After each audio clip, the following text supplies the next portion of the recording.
Welcome to video number 10 in Microfluidics. So we're going to cover section 8 in this video, which is about capillary effects. And you can see from the breakdown of what we're going to cover in this video that there's quite a few topics here. And this is really some interesting and powerful stuff that we're going to cover. So let's get started. So capillary effects, firstly, that refers to surface effects or surface tension. And so what I want to do first is take a look at why surface effects would tend to be really dominant in something like microfluidics. So what I've shown here with this equation is a ratio of the surface area over the volume. So like, for example, that cube on the left-hand side there, surface area would be 6L squared, 6 surfaces, right? L, let's say, is like the length of one of these sides.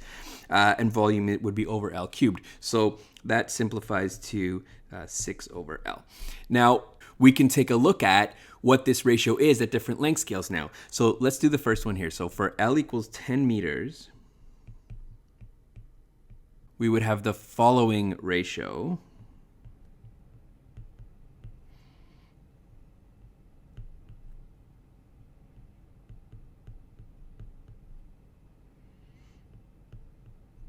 Six times 10 to the minus 1. And remember, so this is the surface divided by the volume. So that's a fairly low. So at 10 meters, right, we're not going to have a strong influence of the surface effects compared to the bulk or the volume, right? Let's go a little lower. Let's look at 10 centimeters.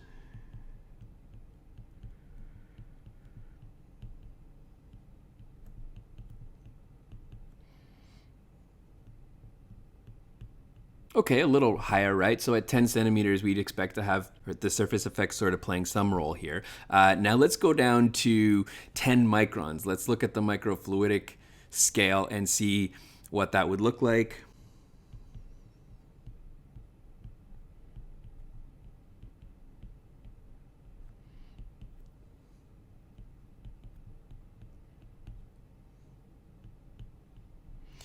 So you can see at the microfluidic scale, you have a dominance of these surface effects because the surface area to volume ratio is extremely high, okay? And the way we can think about that is, what that means is surface-based forces, like things like surface tension, right? Capillary effects, those types of things are gonna be dominant at smaller length scales. So for example, the surface tension force is going to be extremely strong relative to your other forces, your body forces, for example, things like gravity. So you're going to have very dominant surface tension forces when you go small. And actually so the word capillary comes from capillus, which is Latin for hair. And human hair is roughly like 50 microns size in diameter. And so that's where this came from, because we'll see, these effects are really dominant when you're down at that length scale. And for the motivation, so what I've shown below here, so on the left, that's actually a test that we developed in my lab, and it's for arsenic. We actually tested these in Bangladesh on actual real water samples. And the nice thing about using capillary effects, so what you see there is these two little T shapes. That's just sheets of paper. Now, surface tension or capillary action, that's what makes liquids flow through the paper, which is also called wicking, right? And so the nice thing about that is when you have a force, right, that's just based on the surface tension, you don't need any external hardware, you don't need pumps, you can actually make the fluid flow, right, in a predictable way, just based on the design of your device if you use something like paper. So that's why it's really advantageous in the field like this, because you don't need anything to make it flow. In the middle, I've shown some other devices we made. There's like a flower-like pattern there. And for example, each of these colors could be a different test that you run. And then you put a fluid sample in the middle, and again, it would naturally flow, right? The capillary effects would make it wick or flow into all these regions just naturally without doing anything. And on the right, I've shown another instance where, so these surface effects can be used actually to create things like bubbles or droplets in flows. And so on the right, I've shown just an example of a whole bunch of different microfluidic devices where they're controlling like the flow rate. And you can see these little droplets. What holds those little droplets together is the surface tension forces, right? You can have bubbles, you can make foam. So there's tons of different things you can use these for.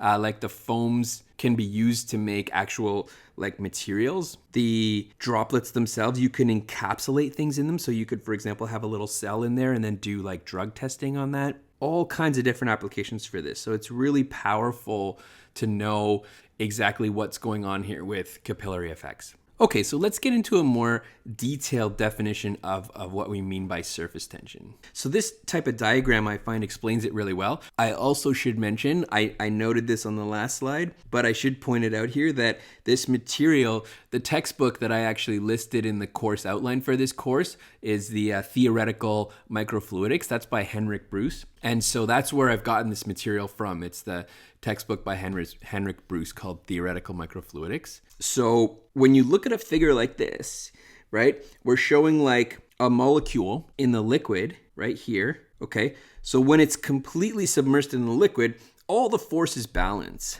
right? So all the molecules around it, there's gonna be, I'll put arrows on all of these, there's gonna be like a force between all of them and they're really nicely balanced, right? There's like a bonding between them. But if you're at the surface, then you have these bonds forming here, right, with the liquid molecules that surround it, right, underneath the surface. But at the top, you're not getting these ones here shown with the dashed lines. So there's an imbalance in the bonding, right? And that manifests itself in a surface energy. And so what you end up with is surface tension is actually, it's called tension because it's a pulling force, right? And this is not that common in engineering as well. Most of the forces we have are pushing forces, where you exert a force on something else, but surface tension is actually a pulling force.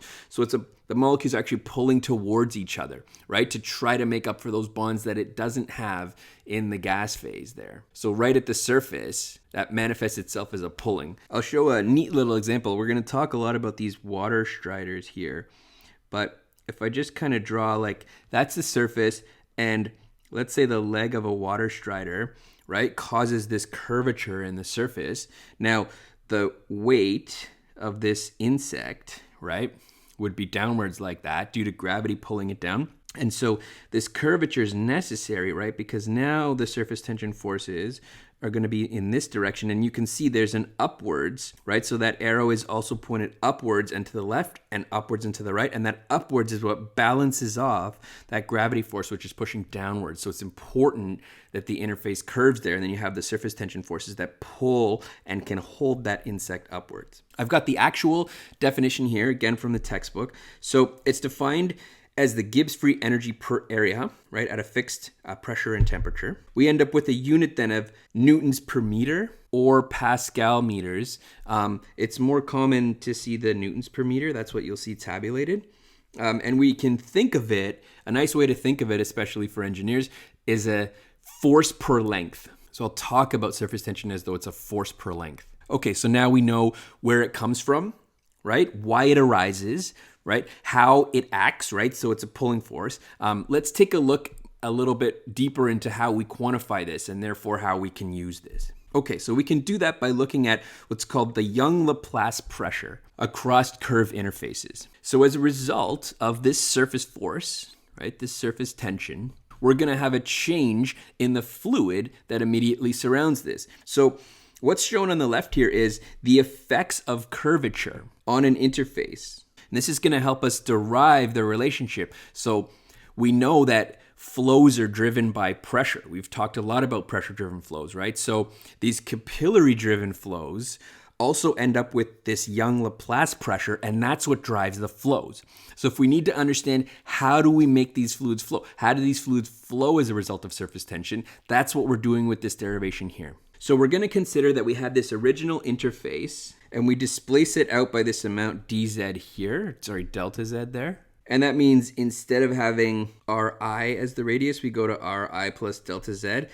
And that simplifies to this form here if we want to rewrite it, right? And so that's what's shown here. You have r1, for example, and then you have r1 where you have that extra delta z spacing for the extra curvature, right? And then the area, right, you just multiply those two together.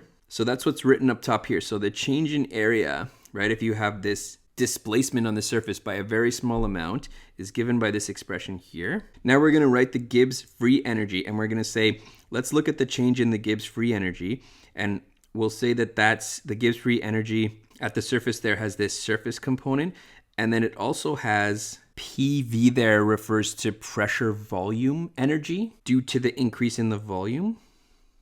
And so this surface tension term is multiplied by that change in area because that's Gibbs free energy over an area. We saw that earlier, right? And we sub in this for dA. And then we have the pressure that's pushing on the surface. And then we have the volume is that delta Z that we displaced times our new area. It's equal to 0 because at equilibrium, we have a balance. So our Gibbs free energy, our change in Gibbs free energy is 0 at equilibrium. And so then solving out this equation, I can just sub that in. So this gamma term represents our surface tension times we'll plug in what's above there.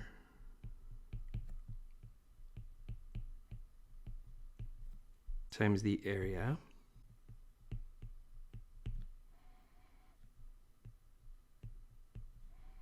I'm just going to write S for surface, so that all has to equal 0. So simplifying, everything's multiplied by delta Z. So those all cancel, everything's multiplied by an area. Okay, so what we end up with when we simplify that is this expression here. That's the pressure, the delta P at the surface, right? That's a result from our surface tension forces. And this is quite often simplified as follows. Because in most cases, the two radii of curvature are equal, right? For example, on a sphere, those will be the same. So you'll often see it written that way, right? And so this is what we need. This is very, very useful, of course, because now we have the pressure, right? So the surface tension translates into a pressure. Well, now it makes our life really easy because in fluid mechanics, we're very familiar with flows that are pressure driven. So now we substitute this in and we know exactly how we get flows from this pressure. I also want to just go over, because this tends to be a bit of a sticking point often for students when they're learning this. So if I just draw a little channel and we have a curvature, so the fluid's under here, right? So remember from the way we've drawn this, this is positive, so the pressure is higher inside of this curvature here. Pressure is higher. That's the hydrophobic one, and the hydrophilic one, which would look like this, where the fluid's under here. Pressure is actually higher outside here due to this curvature. Okay, because of the way we've defined the radii of curvature, that would be the result. So when you calculate this delta PS, that's like the pressure change across the surface, right? So in the hydrophobic case on the left, the higher pressure is actually within the liquid. Hydrophilic case on the right, the higher pressure is actually within the gas phase. Okay, so now we can look more deeply into this. We're going to look at contact angles next. Okay, so I've saved you the trouble of writing a lot of this, so make sure you're still taking your own notes to make sure you get the retention effects. All right, so contact angle. Let's look at how we define contact angle. So that's picture there is showing like a droplet sitting on a surface, and you can see actually why these pictures, they're harder to take than people think. And so you can see the reflection of the droplet below, but the actual droplet is the one where like this is the line, like this is where the surface would be that it's sitting on right here. So the contact angle is the angle that's made at the contact line, which is right here. And it's the angle between the solid liquid and the liquid gas interfaces at the contact line there. So I'm going to sketch out my own little picture here because it's really important that we get this right. It helps us explain exactly what's going on. So, okay, so this is the droplet in here. And we've zoomed in now on this point where the droplet meets the surface. Okay, so theta is defined here. And then we have our different surface tension contributions. So this surface tension is Lg, liquid gas. We have one pulling this way, and these all come from this contact line. That's the point there. There's actually a contact line because if you trace that around, that makes a circle on the surface. You trace that all the way around the droplet. So this one is solid liquid, right? Because it's sitting on a solid surface. We can put something like this to remind ourselves of that. Gas is above it. And then you have this one here, which is the solid gas one, right? And so the contribution of these three, we will see this is what decides what that value of that contact angle is. Okay, and so basically, essentially, we can look at this like it's a force balance, right? And so you can see that the solid liquid and the solid gas surface tensions if they have a different magnitude, then to keep that droplet steady, right, you need to have that force balanced by the liquid gas component. So in what's drawn here, actually the solid gas force would be larger, pulling towards the right. So then you would actually need the liquid gas force to be pulling to the left, right, to balance that off. Okay, so a balance between those three, and that's where the contact angle comes from. Now, we can calculate that through Young's equation. And so if we look at this figure now, we can same kind of trick where you can displace the liquid a little bit and see the effects of that, and that's how you can derive your equation. So I'll just show these again. You have these contributions this way, from the contact line point here, right? And this way. So our Gibbs energy at equilibrium is equal to 0 again, right? So our Gibbs energy per unit length is the following equation here. And we're doing this along the contact line per unit length. So that's that 1 over W there. And then we see just really it's just a balance, right? If we look at this, just the geometry, right? So we have the solid liquid, we have the solid gas component pulling in the other direction, and then we have the cos theta, which is the component of the liquid gas. And so if you just rearrange that, you get the Young's equation right here. You'll see that. That's a common equation. And essentially that's what gives you the angle. So if we have theta less than 90 degrees, they're known as hydrophilic, right? They like water, right? So these will be the droplets that are very close to the surface. The angle's very low. If the angle's 90, you'll get sort of almost like a hemispherical droplet forming on there. And then if they're greater than 90, we call those hydrophobic. Those are water fearing. And that's where the droplet sits right up on top of the surface there. And again, I'll sketch out a little curve here to see the impact of this. So I'll plot, let's plot the cos here. So we would have that going from 1 down to -1. And then at 90, 180, right? So cos is 1 at 0. And at 90 degrees, it has a 0 value, and that's the curve there. So it's 0 value at 90 degrees. And what that means, so let's look at our equation a little more closely. So the cos is 0 when these two are perfectly balanced, right? Again, I'll circle these up here. So when the solid liquid, solid gas are perfectly balanced, that's where you have your 90 degrees. When your solid gas one is larger, that's where you have below 90 degrees. And so what's interesting is sort of a way of thinking of this is actually high energy surfaces tend to be more hydrophilic, right? So you'll see things like metals, because of that solid gas surface tension, because they're high energy, right? They tend to be more hydrophilic. So I've got a table here. I'll just put this table on top of this slide while we chat about it. So these show the values of surface tension. And remember the way I've just defined surface tension. When you see a table like this and they just say surface tension, they're referring to the liquid gas one. Okay, what we've labeled LG above. That's what's commonly referred to. But we can't forget that there are solid gas and solid liquid. That's surface tension as well. Okay, so these are all the liquid gas ones. Table says liquid vapor, same thing, right? So of course you need for the LG value, right? You need the liquid and the gas. So these terms on the left, that's shown with air and the different values that these have. And then on the right, we can see the contact angles that result from a liquid, solid, air contact. So you'll have a droplet, so say here of liquid water for the first few. The solid they're sitting on is listed there as well. And we can see for these high energy ones like gold, it's 0, platinum is 40 degrees. And then a plastic like PMMA has a angle still below 90, but fairly large angle there. Now, interestingly, because mercury has such a high surface tension value, when you put it on a surface like glass, it ends up being quite hydrophobic at 140 degrees. So that's really neat to see as well. Ethanol on glass, because ethanol has a lower surface tension value, it just has 0 degrees, so it's almost perfectly flat when you put it on a glass surface. Okay, really cool stuff. And of course, this works kind of both ways. So what can happen in practice, for example, is if you have a liquid or a solid and you're not quite familiar with what the surface tension behavior is, you can actually put a droplet of this liquid on the surface of the solid and measure the contact angle. And so that's an interesting way of actually calculating, right, what the contact angle is then. And when you know the contact angle, now you know some of those surface tension properties. So that's something that we'll do as well if we have like a new fluid. You want to figure out its surface tension, you can actually sort of go in the reverse fashion, right? Where you figure out the contact angle and you use that to get its surface properties. Okay, so let's keep going along here. Next up, we've got capillary length and capillary rise. So far, we haven't included gravity explicitly in any of these equations, right? I mentioned it above when I talked about the insect, and so we'll see a little more detail on that insect example here now. So we know from all of the scaling analyses we've done up to this point that we can neglect gravity in microfluidic systems, right? But if we did want to sort of say, okay, exactly when we're dealing with these surface forces, exactly when does gravity play a role and when does it not play a role?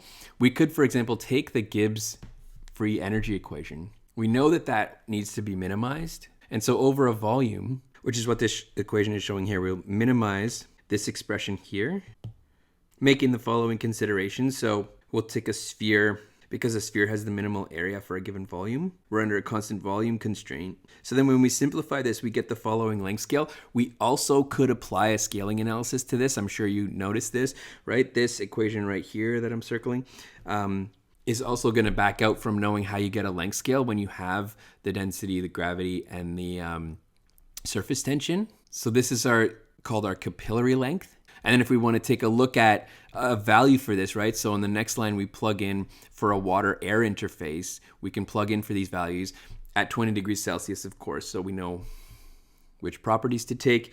It ends up being 2.7 millimeters. And what this is saying is, if you're below this length scale, your surface tension forces are dominant, right? Because this is where your gravity forces aren't going to matter. They're going to be much, much less than your surface tension divided by your length scale squared, right? So gravity doesn't matter when you're below 2.7 millimeters. And this is why when we see these insects, that length scale, so A is the variable we're using to represent that length scale. So don't get that confused with area. A is a length scale right now. And so this figure shows an insect, for example, because they want to highlight the fact that when you're below 3 millimeters, now your surface tension is going to dominate over your gravity. And that's why these insects, right, which are pulled down due to gravity, they can appear to be walking on water because as long as they're below that 3 millimeter scale, the surface tension forces they use by these legs see the curvature where their legs are sitting on the water there, the surface tension forces are going to be dominant so long as they're at a low enough length scale. Okay, and so what we've calculated here, this capillary length,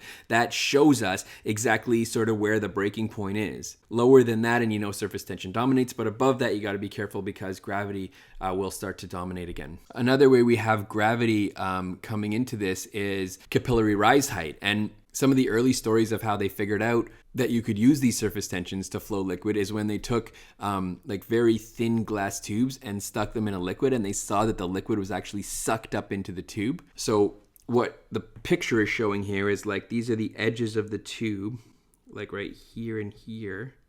Okay, and when you stick it down into a liquid, if it's hydrophilic, right, so often these are glass and the liquid's water, right, so it's hydrophilic, so it'll pull the liquid up into the tube. Now, that would continue to flow, right, because the forces are favorable for that. That would actually just continue to flow, except gravity, if you're pointed upwards, right, gravity is now a balancing force. So at a certain height, that column of water will have a weight where the gravity forces balance and it stops rising.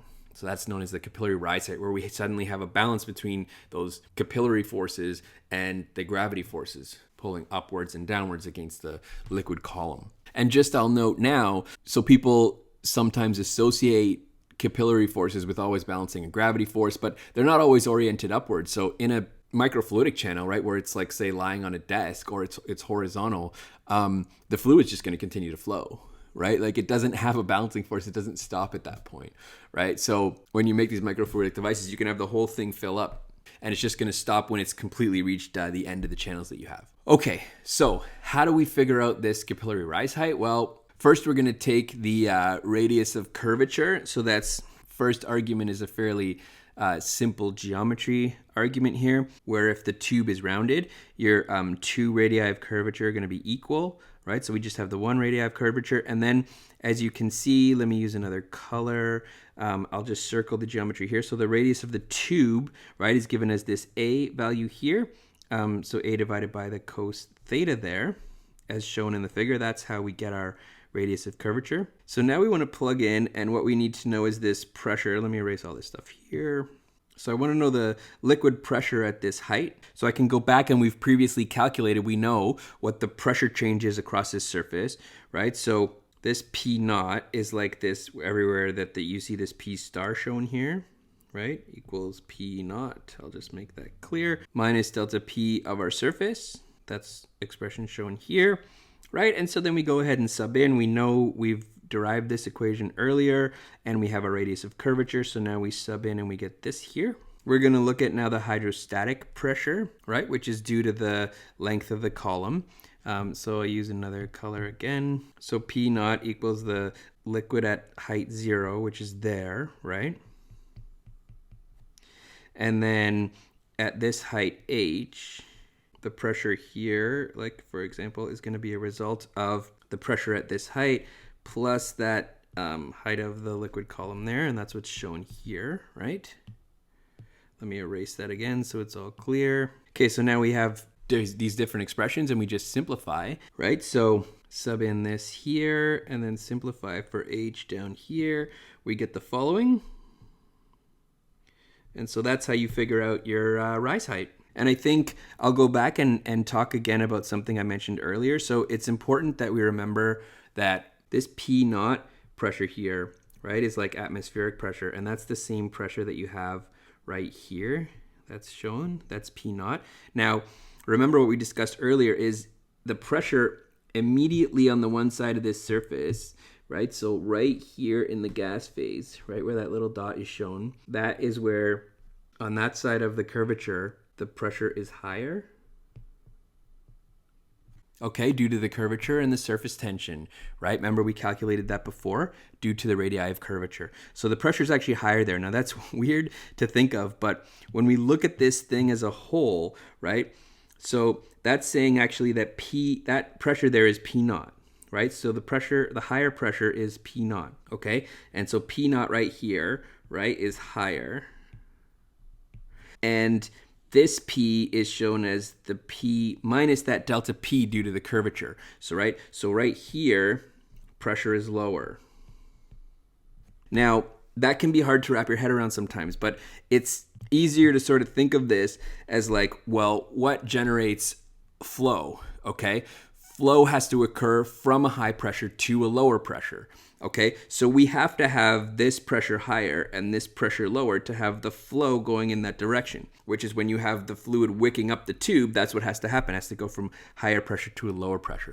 Okay, so as you look at this, sort of don't let that confuse you, right? And then I'll draw, conversely, we have the case where you have a glass tube and it's hydrophobic, right? So now you'll have the surface, right, and it's hydrophobic. So I'll draw it correctly, like the fluid would curve like that against it due to the contact angles. And you'd have this fluid here, right, and it would be filled down here. And now it actually would flow downwards, right? So when you dip the tube in, it would flow downwards, as opposed to the hydrophilic case where it flows upwards based on that surface curvature.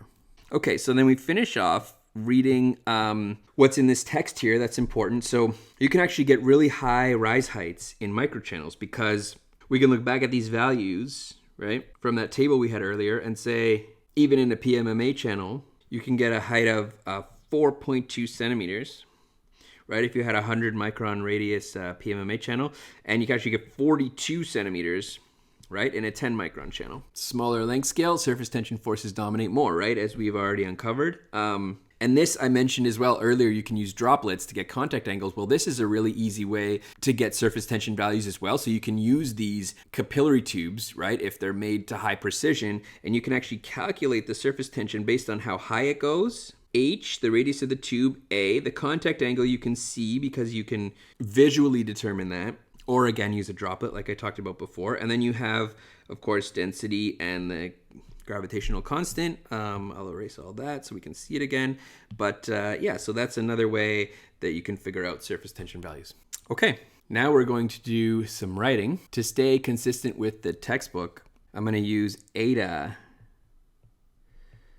as where we typically use mu for viscosity.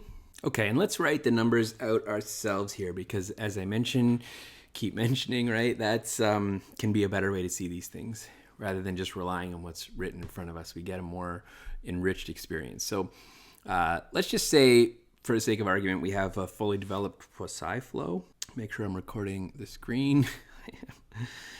don't want to write all this out and have it not record. Make sure I spelled that right. That's a doozy. Put psi flow. Okay, so we're going to have the following.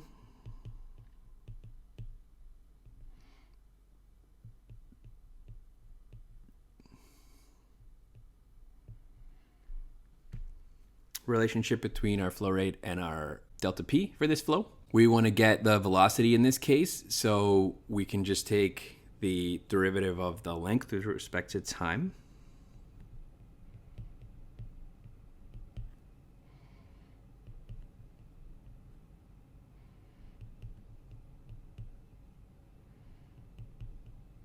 Which is equal to our velocity, which is also the Q, the flow rate, divided by the area it's flowing through, right, which is pi a squared. Okay, which basically simplifies to the following.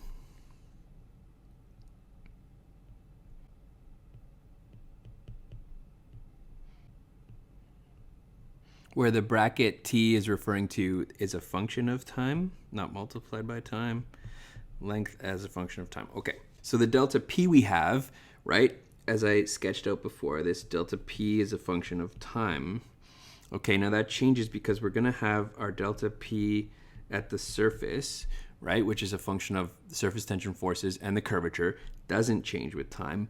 But then we have our hydrostatic force, right? So as the column rises higher, that hydrostatic force increases. Okay, now I can sub that in for our delta P because this is the delta P that's driving our flow, right? And so the expression will look like this.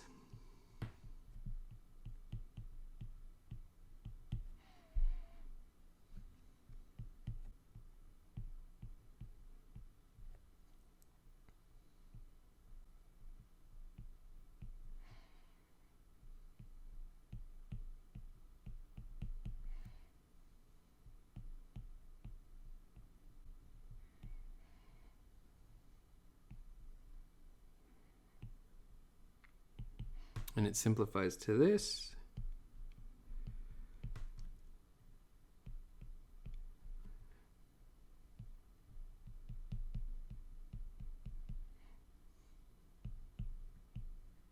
Based on summing it in. Okay, now we know, of course, we do this all the time. We can non-dimensionalize this to make this analysis a little more easy, right? We can get a scaling effect. So we non-dimensionalize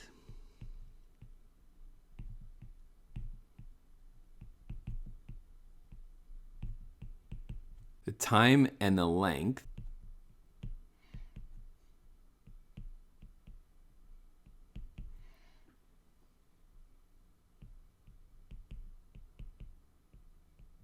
And we can get this. We know our capillary timescale is going to be from the variables we have right above us. We can see that that's going to be the following.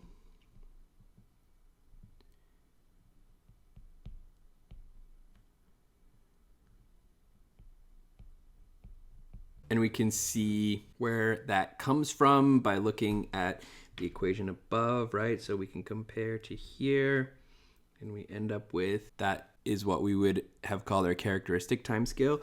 Now we go ahead and sub all that in.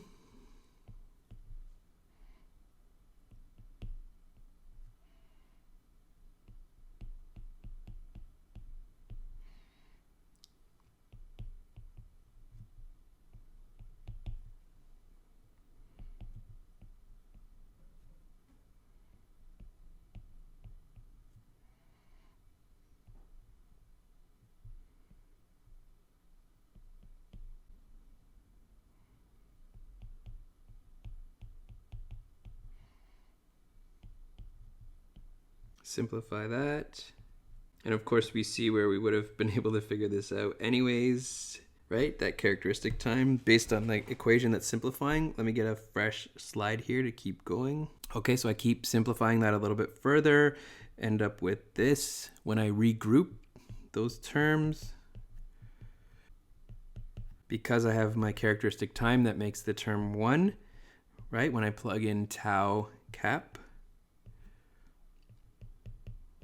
I end up with the following, right? And then we have bottom of the tube at the height 0. We're still at 0. And then at the longest time we can go, we are only ever going to hit H, because that is our capillary rise height. So those are our conditions there. Okay, now we can break this problem down. So we can say at small times,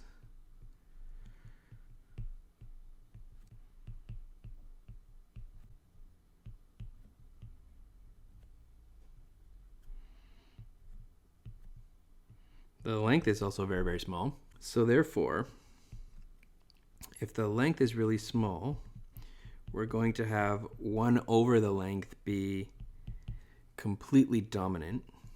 So we will just keep that term. This term would be really big when L is really small, right?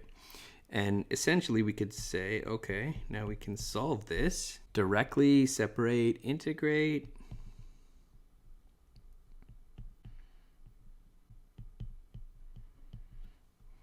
We get the following. And then at very large times,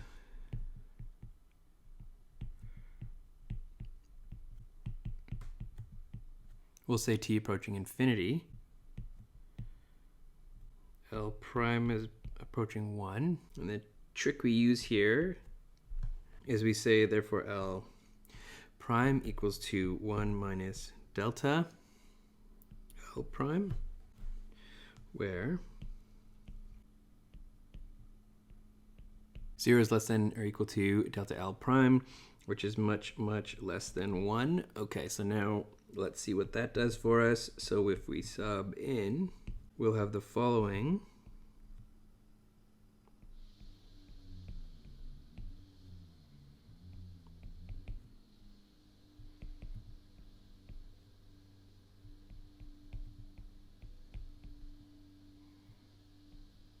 Which is actually equal to this delta L prime term. So in a case where we have the derivative equal to itself, so this implies, if you're thinking ahead here, so that can only be true when you have it be proportional to an exponential function,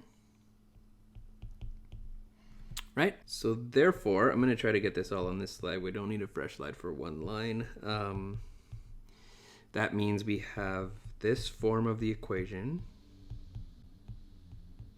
where t prime is much, much greater than 1. And so that gives us the functionality that we're looking for, right? I'll put a box around this. So that basically says that the capillary rise advances like the square root of time, but in the time scale of our characteristic time, our tau cap there, then it crosses over to approach the equilibrium height asymptotically, right, with that exponential function.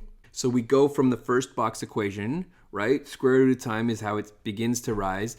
Then as you cross over, right, where t prime is 1, that's roughly in our t cap range, right? Now you're going to an asymptotic approach, right, to times that are much, much larger than 1, where we have this exponential function and it approaches h asymptotically. Okay, and then we can just calculate like what this time would be.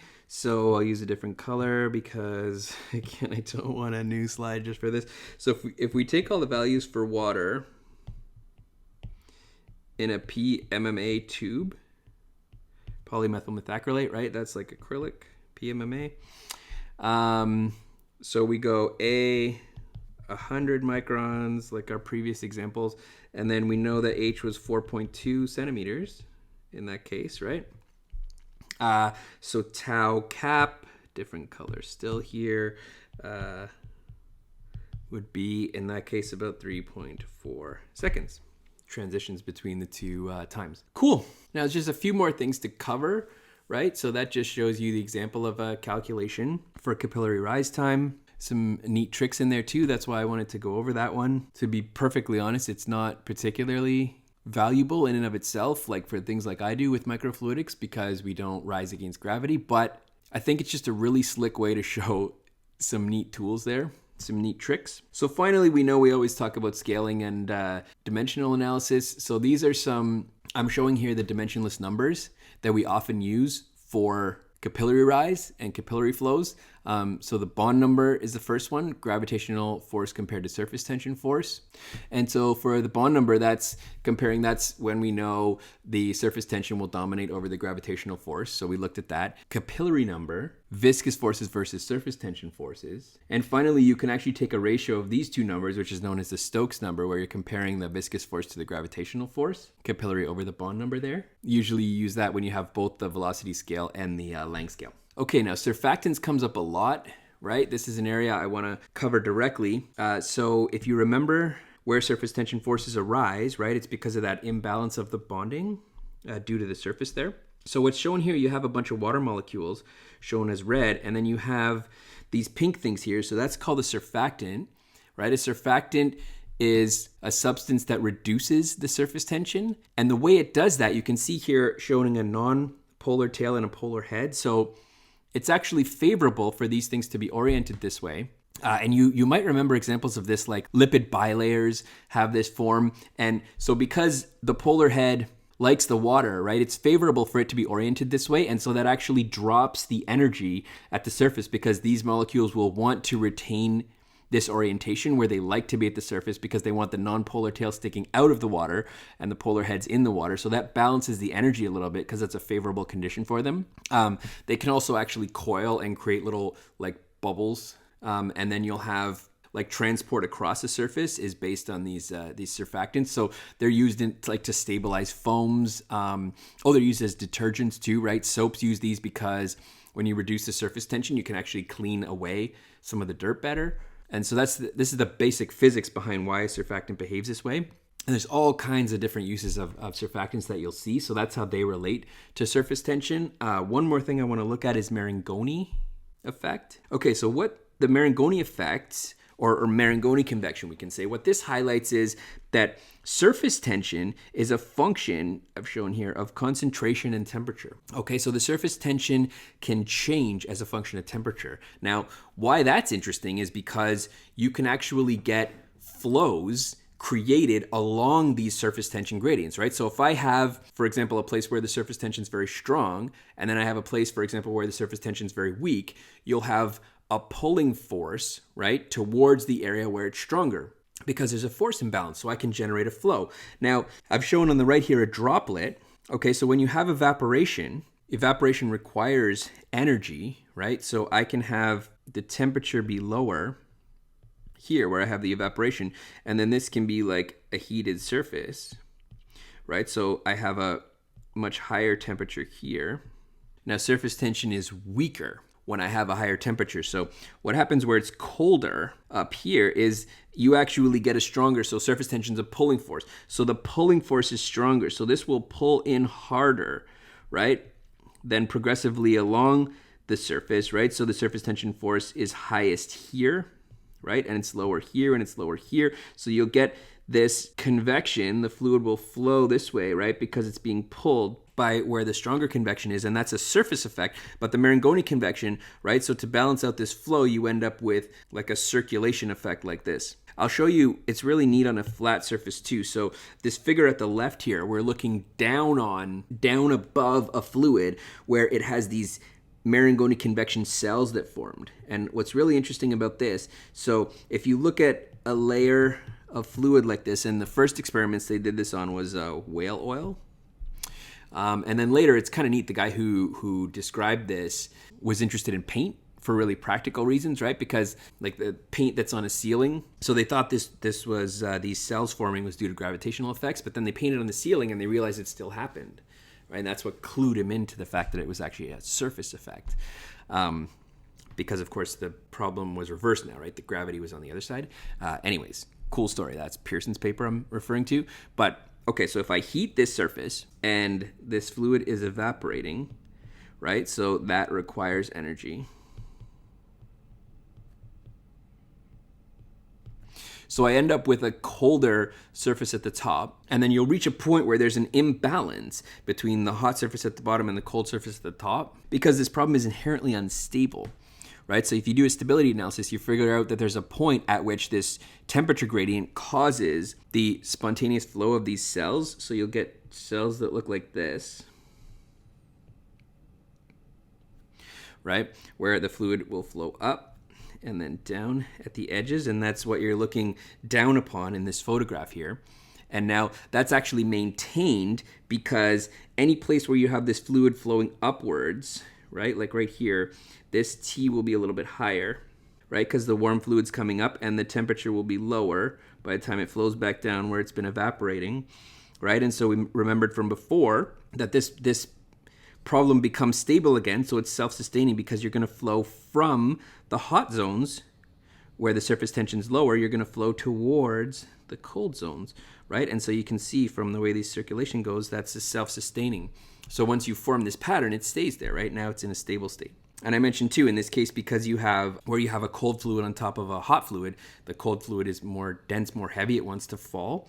So a lot of times this was just attributed to buoyancy forces. But we know again from experiments and in cases where you can actually, like water has a minimum density point so you can balance off the buoyancy forces, we still see these Marangoni effects happen because a lot of it's from the surface tension forces as well. And so Marangoni number, right? That's the critical number at which point you would get these types of Marangoni convection cells. That's the surface tension force divided by the viscous force. And I haven't talked about, this can happen with concentration as well. And there's some famous things like the tears of wine on the edge of a wine glass can happen because of concentration differences, because concentration changes surface tension as well. In this case, I'm just looking at the thermal cases. And so you end up with the dimensionless number there having the, this is how much the surface tension changes with temperature. And then so based on that number, you can find out the number where you'd expect the Marangoni convection cells to form. Okay, so that is everything for our capillary lecture here. We've covered off all the basics, where it comes from, how we can use it, how we can calculate. It's really like a complete analysis of it here. It's really beneficial, right? So we talked about surfactants, and we talked about some of the motivation behind using capillary forces because they free us from the need to use pumps and other ways to drive our liquids around. And so yeah, wicking's a really powerful force that we can get fluids to flow in a controlled way. And now you've seen some of the ways, you understand some of the variables, we can control this and can hopefully do some calculations on it. Okay, so that's all for video number 10. Thanks for watching.